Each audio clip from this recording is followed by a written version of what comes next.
हालेलुया। Emmanuel international prayer movement 2021 मा हामीलाई इन्टरनेटबाट हेर्दै गर्नुहुने हाम्रो प्रियजनहरू, त्यसैगरी हाम्रो जुम परिवारलाई पनि हामी स्वागत भन्छौं। साँझको संगतिमा हामी दिनको संगतिमा छौं। प्रियहरू, हजुरहरू कस्तो हुनुहुन्छ? आरामै हुनुहुन्छ होला? आउनुहोस्, आजको यो वचनको खण्डलाई हामी आराधनाको दोस्रो भाग ट्रु वर्शिप, साँच्चै नै एउटा सामरियन स्त्रीसँग प्रभु येशू ख्रीष्टले कसरी आराधनाको विषयमा एउटा स्पष्ट पारिदिनु भएको थियो र एउटा लथालिङ्गको जीवन उसको वास्तवमा भन्यो भने त्यो नारी टन्टलपुर घाममा बिहान पनि होइन, बेलुका पनि होइन, 12 बजेको समयमा जो कसैले पानी लिन जाँदैन थियो त्यो समयमा पानी लिन जान्थ्यो, किनकि उसलाई यो दुनिया खासै राम्रो लाग्दैन थियो होला। मानिसहरूको अनुहार पनि हेर्न मन लाग्दैन थियो। धेरै पुरुषहरूले उसको हृदयलाई चाहिँ छिया छिया पार्दिएको थियो सायद, है। त्यस कारणले पनि उलाई आफैलाई पनि गिल्टी छु भन्ने महसुस हुन्थ्यो। त्यसैले उ 12 बजेको घाममा, दिउँसोको टन्टलपुर घाममा कसैले नदेखोस् भनेर उ चाहिँ पानी लिन जान्थ्यो। त्यो किसिमको एक किसिमको डिप्रेसनबाट, त्यो दर्दबाट मुक्त गर्नलाई प्रभुले कसैलाई खटाउनु भएन, स्वयं आफै गएर त्यो नारीलाई त्यो दुःखबाट, त्यो पीडाबाट, त्यो गहिरो भित्रको त्यो कसैले नदेख्ने पीडाबाट मुक्त गर्नको निम्ति र त्यो सामरी जातिलाई त्यो सामरियन स्त्री, त्यो नारीको गवाईद्वारा उसको पुरै जातिलाई सुसमाचार दिनको निम्ति उसलाई साँचो आराधनाको विषयमा ऊ जस्तो एउटा नारीसँग प्रभु यीशुले बोल्नु भएको कुरा हामीले यहाँनिर पाउँछौं। प्रियहरू, मानिसहरूले सोच्ने गर्छन् एउटा सुसमाचारको कुरा त एउटा राज पुजारी जस्तो कुरा त एउटा पवित्र मानिसहरूद्वारा मात्र हुनुपर्ने, एउटा यस्तो स्त्री जो चाहिँ उसको जीवन लथालिङ्गै थियो, उसलाई मानिसहरूसँग नै उसलाई प्रेम थिएन, मानिसहरूले उसलाई के भन्छ होला भनेर ऊ चाहिँ टन्टलपुर घाममा 12 बजे पानी लिन जाँदै गरेको स्त्रीलाई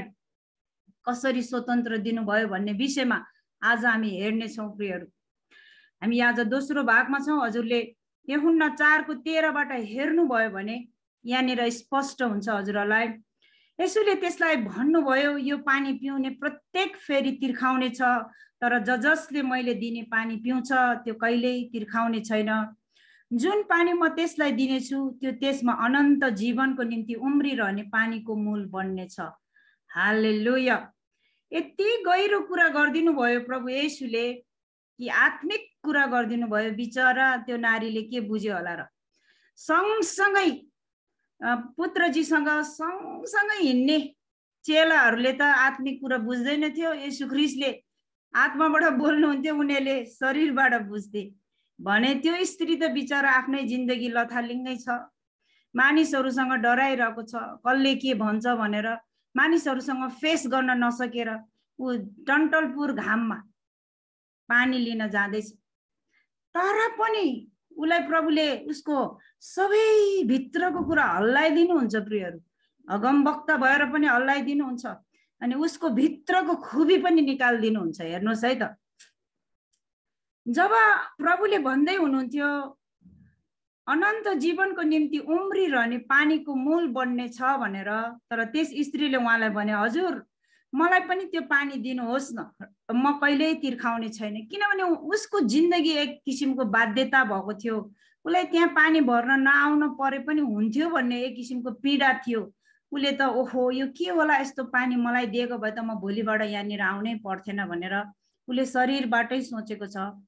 तर पनि येशूले त्यसलाई भन्नुभयो, जाऊ तिम्रो श्रीमानलाई बोलाएर ल्याऊ। यहाँबाट पनि एउटा कुराहरू, एउटा असल कुरा हामीले के देख्छौँ त भन्दाखेरि एउटा स्त्रीको लागि श्रीमान कति महत्त्वपूर्ण छ भन्ने कुराको एउटा हामीले आशिष पाउँछौँ। प्रियहरू, एउटा नारी चाहिँ उसको श्रीमान बिना एक किसिमको अधुरो हुँदो रहेछ भन्ने कुरा यहाँबाट पनि हामी बुझ्दछौँ। अनि अभिषेक दिनुभन्दा अगाडि, अनि बप्तिस्मा दिनुभन्दा अगाडि, स्वतन्त्र दिनुभन्दा अगाडि एउटा स्त्रीलाई चाहिँ उसको हस्बेन्डको विषयमा प्रभुले सोध्नु भएको छ। अनि किन सोध्नु भयो त भन्दाखेरि उसको वास्तविकता प्रभुले प्रकटमा ल्याइदिनु थियो। येशू ख्रीष्ट एउटा असल अगमवक्ता पनि हुनुहुन्थ्यो। त्यस कारणले पनि अगमवक्ताहरूले जहिले पनि वास्तविक कुराहरू अगाडि ल्याइदिन्छ, भित्रको कुराहरू पनि बाहिर ल्याइदिन्छ प्रियहरू। त्यस स्त्रीले भनी मेरो श्रीमान छैन। येशूले तिनलाई भन्नुभयो तिम्रो श्रीमान छैन भनी तिमीले ठिकै भन्यौ। प्रभु येशूले साँचो बोल्ने मान्छेलाई चिनिहाल्नुहुन्छ, किनभने उहाँ एकदम साँचो परमेश्वर, सकारात्मक परमेश्वर हुनुहुन्छ। त्यस कारणले पनि जो मान्छेले साँचो कुरा गर्छ, खाटी कुरा गर्छ, त्यो मान्छेलाई प्रभुले चिनिहाल्नुहुन्छ प्रियहरू। पवित्र आत्माले पनि चिनिहाल्नुहुन्छ। अनि पवित्र आत्माले चिन्नको लागि मान्छे साँचोतिर जानुपर्ने हुन्छ, सकारात्मकतिर जानुपर्ने हुन्छ। र प्रभुले उसको कुरा, वास्तविक कुरा निकालिदिनुहुन्छ। अब किनभने तिम्रो 5 जना श्रीमान भइसकेका छन्, जो अहिले तिमीसँग छ त्यो पनि तिम्रो श्रीमान होइन। तिमीले यो साँचो भनेकी हौ, तिमीले सही भन्यौ, तिमीले ढाँटेनौ मसँग, तिमीसँग जे छ त्यो कुरा भन्यौ भन्ने बित्तिकै त्यति बेला इजरायलतिर चाहिँ अगमवक्ताको धेरै प्रचलन थियो प्रियहरू। त्यस स्त्रीले उहाँलाई भने हजुर तपाईँ अगमवक्ता हुनुहुन्छ भने म थाहा गर्छु, थाहा पाउँछु। अब कुरा मर्दैछ उसले, हेर्नुहोस् है। अब ओहो मेरो कुरा त उहाँले त थाहा पाइहाल्यो त, मेरो भित्रको कुरा पनि थाहा पाइदियो, बर्बादै भयो। अब कुरालाई अन्त लान पर्यो भनेर बहुत बाठी रहेछ। अब उसले चाहिँ वर्शिपको कुरातिर लैजान्छ। हेर्नुहोस् है, हाम्रो पुर्खाले यस्तो ज्ञान भएको मान्छे रहेछ नि त वास्तवमा यो सिस्टर होइन। तर वास्तवमा उसले त आफूलाई यति गिल्टी फिल गरिरहेको थियो कि मेरो जिन्दगी त बर्बादै छ हो, 5-5वटा बिहा गरे तर सक्सेस भएन, अझै पनि मेरो जिन्दगी मान्छेहरूले मलाई के भन्यो होला, बरु यिनीहरूलाई देख्नै नपरे हुन्थ्यो भनेर बिहान पनि पानी भर्न जान्थेन, बेलुका पनि पानी भर्न जान्थेन। टन्टलपुर घाममा 12 बजे कोही नभएको बेलामा पानी भर्न जाने मान्छे एक किसिमको डिप्रेसन बोकेर, एक किसिमको एकदम भित्रपट्टि एउटा चोट बोकेर हिँडिरहेको एउटा स्त्रीले यस्तो वर्शिपको कुरा किन गर्यो त भन्दाखेरि त्यो भित्रको आत्मा चाहिँ एउटा परमेश्वरसँग कनेक्टेड थियो प्रियहरू। हाम्रो पुर्खाहरूले त यस डाँडामा आराधना गरे अनि तपाईहरू भन्नुहुन्छ आराधना गर्ने स्थान यरुशलेम हो भनेर उहाँले एउटा सामरियन जातिको प्रतिनिधित्व गर्दै एउटा यहुदीसँग डिस्कसन गर्दैछ। उहाँ चाहिँ यहुदी घरानाबाट हुनुहुन्थ्यो अनि त्यो स्त्री चाहिँ सामरियन घरानाबाट, अनि एउटा आफ्नो घरानाको, आफ्नो जातिको प्रतिनिधित्व गर्दै उहाँले बोल्दै हुनुहुन्छ। येशूले त्यसलाई भन्नुभयो हे नारी मलाई विश्वास गर, त्यो बेला आउँदैछ जब तिमीहरू न त डाँडामा न यरुशलेममा पिताको आराधना गर्नेछौ। हालेलुया। मलाई कहिलेकाहीँ यो वचन पढ्दै गर्दाखेरि, यो जुममा संगति गर्दैखेरि यसैको लागि भन्नुभएको रहेछ क्या हो प्रभुले भने जस्तै लाग्छ। न यो यरुशलेम हो, न यो सामरिया हो, न यो चर्च हो, न के हो, यो जुममा एउटै घरमा भेटे जस्तो लाग्छ। कहाँबाट भेटिएछ हेर्नुहोस् त। यसैको बारेमा पनि भन्नुभएको हो कि झै पनि लाग्छ मलाई कहिलेकाहीँ। न डाँडामा न यरुशलेममा पिताको आराधना गर्नेछौ। तिमीहरू जे आराधना गर्छौ सो जान्दैनौ, हामी जे आराधना गर्छौ सो जान्दछौ। उहाँले यहुदीहरूको प्रतिनिधित्व गर्दै बोल्नु भएको छ यहाँनिर कि हामीले जे आराधना गर्छौँ हामी जान्दछौँ, तिमीहरू जे आराधना गर्छौ त्यो जान्दैनौ भनेर एउटा सामरियनहरूलाई भन्दै गरेको। किनभने सामरिया जातिमा चाहिँ त्यति बेलासम्म अझै मुक्ति आएको रहेनछ प्रियहरू। किनभने यहुदीहरूले त उनीहरूले छोको पानी पनि नखाने, उनीहरूसँग विवाह पनि नगर्ने, उनीहरूसँग बोल्दैन नबोल्ने। पुरुष र स्त्रीले त झन् बोल्ने चान्सै भएन है। अनि त्यो भएको हुनाले प्रभुले चाहिँ यसरी भन्दै हुनुहुन्छ आराधना गर्छौ कि, किनभने मुक्ति चाहिँ यहुदीहरूबाट आउँछ। तर बेला आइरहेछ, त्यो बेला अहिले हो जब सच्चा आराधकहरूले पितालाई आत्मा र सत्यतामा आराधना गर्नेछन्। किनकि आराधना गर्ने यस्तै आराधकहरूलाई नै पिताले खोज्नुहुन्छ। हालेलुया। आराधकहरू चाहिँ एउटा चुजन पिपुलहरू, एउटा विशेष मान्छेहरूले बोलाएर ल तिमीहरू आराधना भनेर भनिदिनु पर्दैन रहेछ। परमेश्वरले नै आफैले चुज गर्नुहुन्छ विशेष व्यक्तिहरू जो परमेश्वरले खोज्नुहुन्छ, मान्छेले खोज्ने होइन। तिमी त गिटार बजाउन जाने रहेछ बाबु, स्वर पनि राम्रै रहेछ, ल गाउ त भनेर आराधना गर्ने होइन रहेछ कि आराधक आत्मामा र सत्यतामा आराधना गर्नेहरूलाई त पिताले नै खोज्नुहुन्छ र यही नै ट्रु वर्शिप हो। आराधक भन्ने कुरा अब मादलै बजाएर पनि हातैले ताली बजाएर पनि त्यो सच्चा आराधक बन्न सक्छ भन्ने कुरा हामीले आज यहाँबाट पनि सिक्दैछौँ है प्रियहरू। परमेश्वर आत्मा हुनुहुन्छ, उहाँका आराधकहरूले आत्मा र सत्यतामा आराधना गर्नुपर्छ। हजुरहरूलाई थाहा छैन होला, हामी चाहिँ 2020बाटै कतिजनालाई त थाहा छैन, 2020 को लकडाउनको अवस्थामा जो मान्छेहरू डिप्रेसन भएर घर घरमा आत्तिरहेको बेलामा, देशमा मान्छेहरू मरिरहेको बेलामा हामी चाहिँ जुम खुलाएको थियौँ। हामी त प्रार्थना गरेर बिहान दिउँसो बेलुका समय गएको पनि थाहै भएन, बितेकै थाहै भएन। कहिलेकाहीँ त जुममै रमाइलो गर्थ्यौँ, कहिलेकाहीँ त जुममै प्रार्थना गर्थ्यौँ। कसैलाई त कोरोना लागेको हुन्थ्यो, त्यहीँ भित्र प्रार्थना गर्थ्यौँ, त्यहीँ निको हुन्थ्यो अनि त्यहीँ रमाइलो हुन्थ्यो है। कति हाम्रो टिमहरूलाई पनि कोरोना लाग्यो, हामी प्रार्थना गर्यौँ प्रियहरू, यस्तो गर्नुस् है, यस्तो गर्नु छ भनेर। हामी त सबै डाक्टर पनि भयौँ, सबैले सबैलाई सल्लाह पनि दियौँ है। तर मर्नु हुँदैन है प्रियहरू भनेर, हे परमेश्वर यिनीहरू मर्नु हुँदैन, यिनीहरू जानु हुँदैन हाम्रो साथीहरू। येशूको नाउँमा I speak the life in the mighty name of Jesus भन्दै हामी त प्रार्थना पनि गर्यौँ प्रियहरू। कोही पनि मरेन हाम्रो टिममा त, हामीसँग जोडिएकोहरू त कोही पनि मरेन। उनीहरूको आफ्नो मण्डलीको मान्छेहरूले त फोन गर्दैन, कोरोना सर्ला जस्तै गरेर फोनै गरेन रहेछ। हामीले प्रार्थना गरेको देखेर उनीहरू छक्क परे, धेरै उनीहरू आशिषको फिल गर्यो है। त्यस कारणले हामीले चाहिँ आत्मामा र सत्यतामा आराधना गरेकै कारणले हामी धेरै नजिक भयौँ प्रियहरू। सायद शरीरमा गरेको भए कुन्नी के हो, त्यस्तो त हुन्थ्यो कि हुन्थेन। तर यो अब यहाँ त अब ठोक्किन नि नहुने, अब यसरी हिर्काउँछु भन्यो भने पनि अब यस्तो टिभी आइदिने भयो, अगाडिपट्टि कम्प्युटर आइदिने भयो, गाली रिसै उठ्यौँ भने पनि कोतार्न नि नपाउने होइन। तर यति माया लाग्दो रहेछ, हेर्नुहोस् यो जुममा अनुहार मात्रै देखेछ, यो बडी कस्तो छ थाहा पनि छैन। तर यो आत्मा र सत्यतामा भेटेको परिचय भएको मान्छेहरू त झनै माया लाग्दो रहेछ, असाध्यै माया लाग्दो रहेछ। अचम्मै लाग्छ मलाई, यो आत्मामा र सत्यतामा भएको भएर होला हामी सँगै आराधना गर्ने भएको होला होइन। हामी एकदमै आफ्नै दाजुभाइ दिदीबहिनी जस्तो लाग्छ। कसैलाई बिरामी भयो भने हामीलाई निद्रा लाग्दैन प्रिय, हामी राति उठेर नि प्रार्थना गर्छौँ। अनि यो किसिमको आराधना नै प्रभुले चाहनु भएको रहेछ, यो किसिमको सम्बन्ध नै प्रभुले चाहनु भएको रहेछ, किनभने उहाँ नै त प्रेम हुनुहुन्छ होइन र।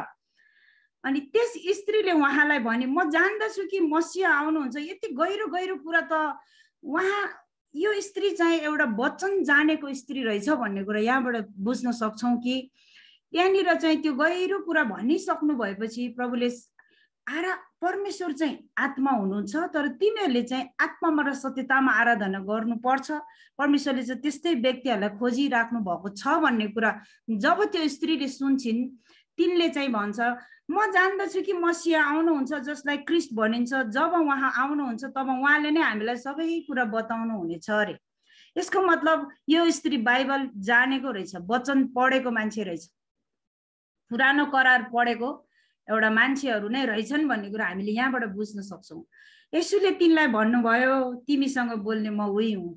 ल हेर्नुहोस् है, अब जब परमेश्वरसँग हाम्रो जम्का भेट हुन्छ नि प्रियहरू, हामीले आफ्नो परिचय भुल्छौँ प्रियहरू। हामी को हो, हामी कहाँबाट आएको, मेरो के थियो, मेरो प्रोफेसन के थियो, मेरो रोग के थियो, म कहाँ थिएँ भन्ने कुरा पनि भुल्छ। यो स्त्रीले पनि भुल्यो, जम्का भेट भयो। अनि त्यति नै बेला उहाँका चेलाहरू चाहिँ अचानक आइदिन्छ त्यहाँनिर। अनि उहाँलाई चाहिँ एउटा स्त्रीसँग कुरा गरिरहनु भएको देखेर छक्क परे, किनभने यहुदीहरूले सामारियनहरूसँग कहिले पनि कुरा गर्दैन थियो, बातचित गर्दैन थियो, त्यही माथि एउटा स्त्रीसँग। अनि उनीहरूको त्यो हिम्मत त भएन। हेर्नुहोस् है, स्त्रीसँग किन बातचित गर्दै हुनुहुन्छ भनेर कसैले सोधेनन्। तब त्यो स्त्री आफ्नो गाग्रो छोडेर नगरतिर गई। जब येशूसँग मान्छेको जम्का भेट हुन्छ नि प्रियहरू, उसले आफ्नो उसको बन्धनहरू सबै, जब उहाँले म नै ख्रिस्ट हो तिमीसँग बोल्दै गरेको जब त्यो आवाज आयो, स्त्रीको कानमा ठोक्कियो, उसको बन्धनहरू सबै त्यही बेलामा तोडियो प्रियहरू। उसको बन्धनहरू सडनली अचानक भएभरको बन्धन त उसको 4 पुस्ते श्रापदेखि लिएर पुरै बन्धनहरू तोडिएको छ त्यहाँनिर। अचम्म लाग्छ मलाई, यो कुराले एउटा आशिषको अनुभव गर्छु कि जब मान्छेले देख्छ भनेर 12 बजे पानी भर्न आएको स्त्री के गर्छ हेर्नुहोस् त, उसले त गाग्रो त्यही छोडेर नगरतिर सहरतिर दौडिन्छ र मानिसहरूलाई भन्छ आओ एकजना मानिसलाई हेर जसले मैले गरेको सबै काम मलाई बताइदिनु भयो, कतै उहाँ ख्रीष्ट हुनुहुन्न अरे। अब सुसमाचारको लागि उसलाई चुनाव भयो। जब हामी स्वतन्त्र हुन्छौँ आफ्नो बन्धनहरू, त्यो दिन चाहिँ हाम्रो सुसमाचारको लागि हामी चुनाव हुँदो रहेछ प्रियहरू। जब त हाम्रो बन्धनले गर्दाखेरि यसले के भन्छ कि मान्छेले के भन्ला, यो पनि एउटा बन्धन रहेछ प्रियहरू। समाजले के भन्ला, मान्छेले के भन्ला, फलानाले के भन्ला, पास्टरहरूले के भन्ला, मण्डलीको मान्छेले के भन्ला भन्ने त्यो पनि एउटा बन्धनै हो। जब हाम्रो डाइरेक्टली परमेश्वरसँग, येशूसँग, वचनसँग हजुरको भेट हुन्छ नि, हजुर त्यो हरेक बन्धनबाट स्वतन्त्र हुनुहुन्छ अनि हजुरले अरूलाई सुसमाचार दिनको निम्ति तयार हुनुहुन्छ, रेडी भइसक्यो। You are the machinery. तपाईँ चाहिँ मेसिनरी बन्नुहुन्छ, त्यसपछि त जसलाई भेट्यो उसैलाई येशूको बारेमा भन्न मन लाग्छ। रिसाओस् 2 दिनको जिन्दगीमा भनेरै छाड्छु भनेर। मैले त बुढी मान्छेहरूलाई भेट्यो भने त भन्छु, माथि पनि भेट्न मन लाग्छ भने येशूलाई मान्नुहोस्, रिसाउनुहोस् मसित भन्छु जाने बेला। मलाई मिस गर्नुहुन्छ भन्यो भने नानी म माथि पनि भेट्ने हो भने येशूलाई मान्नुपर्छ है भनेर भनिदिन्छु। मेरै भाषामा नि भनिदिन्छु, कोही कोहीलाई आफ्नै भाषामा भन्यो भने ट्वाक्क लाग्दो रहेछ, उनीहरूको दिलमै छुँदो रहेछ है। फेरि आफ्नो भाषामा भन्न पर्ने रहेछ प्रियहरू सुसमाचार त। आफ्नो मान्छे बचाउनु छ भने त हजुरलाई मगर भाषा आउँछ भने मगर भाषामा ठोकिदिनुहोस्, तामाङ भाषा आउँछ भने तामाङ भाषामा ठोकिदिनुहोस्, गुरुङ भाषा आउँछ भने गुरुङ भाषामै ठोकिदिनुहोस्, राई भाषा आउँछ भने राई भाषामा ठोकिदिनुहोस्। आफ्नो मान्छेलाई सुसमाचार आफ्नो भाषामा दियो भने त यहाँ दिलमै पर्दो रहेछ, ठ्याक्कै पर्दो रहेछ।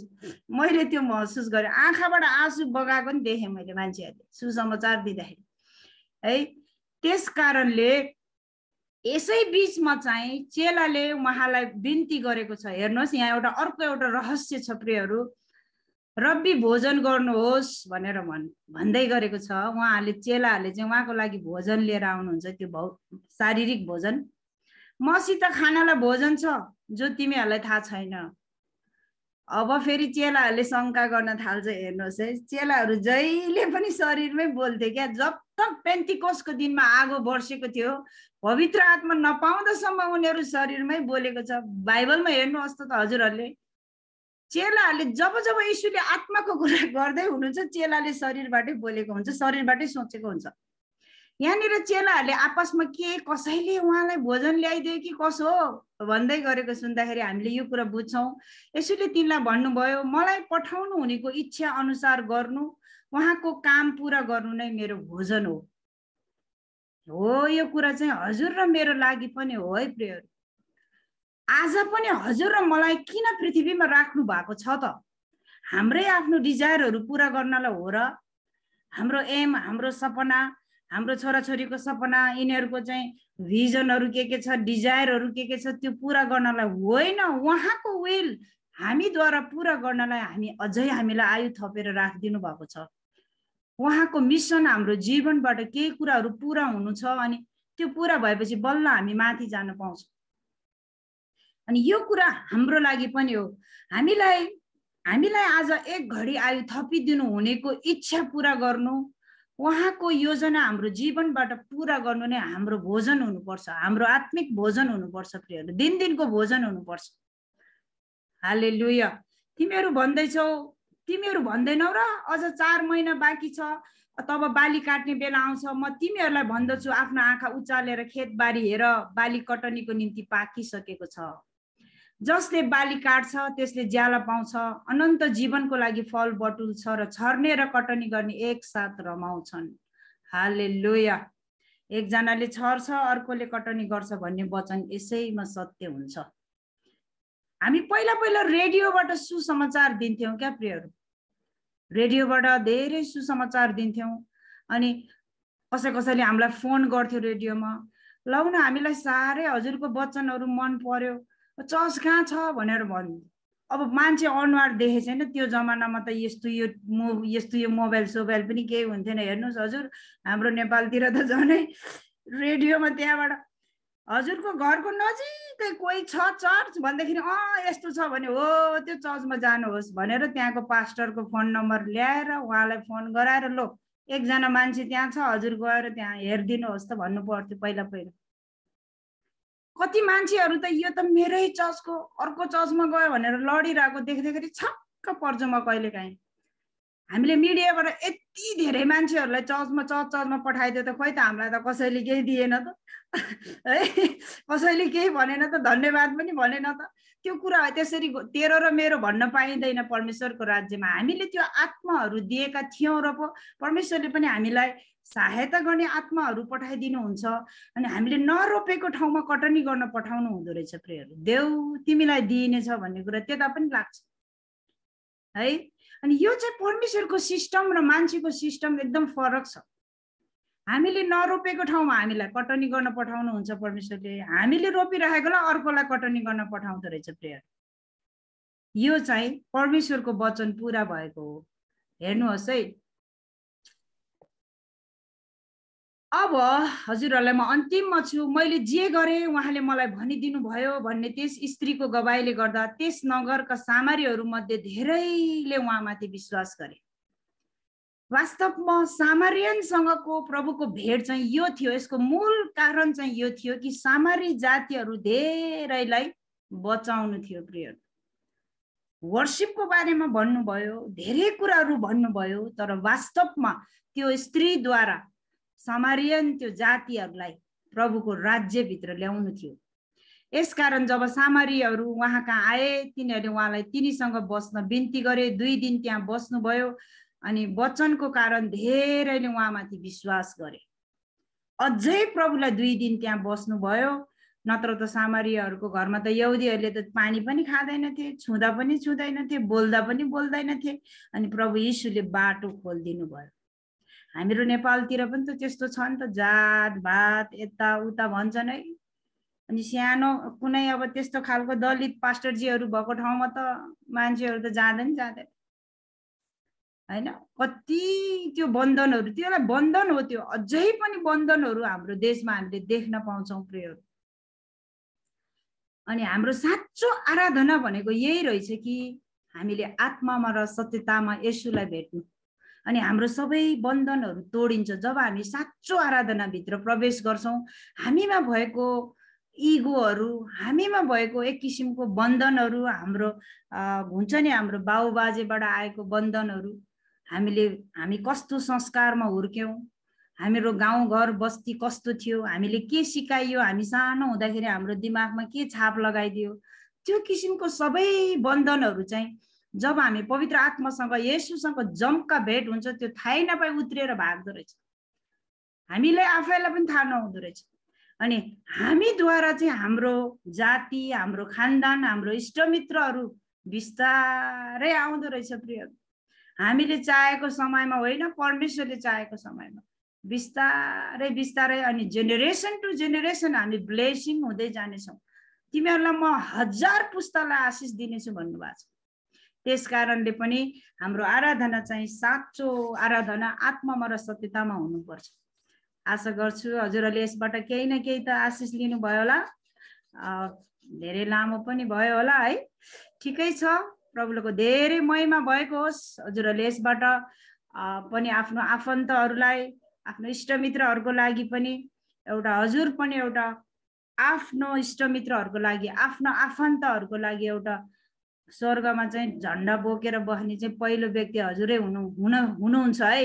हजुरले आफ्ना इष्टमित्रहरूलाई प्रार्थनामा याद गरिदिनुहोस्। आफ्नो आफन्त चाहिँ बचाउनु पर्छ प्रियहरू। हामी जिउँदो हुँदै हामीले पहल गर्नुपर्छ। हाम्रो निम्ति, हाम्रो आफन्तको निम्ति हामीले प्रार्थना नगरे को आएर प्रार्थना गरिदिन्छ हैन र? अरूले त चिनेकै छैन हाम्रो इष्टमित्रलाई। त्यसैले हामी एक अर्कोले आफ्नो आफ्नो आफन्तहरूको निम्ति प्रार्थना गरौँ अनि हामी परमेश्वरको राज्यमा प्रभुलाई मनपर्ने छोराछोरी बनौँ है त। हुन्छ, सबैलाई धैर्यपूर्वक सुनिदिनु भयो। परमेश्वरले धेरै आशिष दिनुभएको होस्। फेरि भेट्ने आशा गर्छौँ। जय मसीह। सालोम।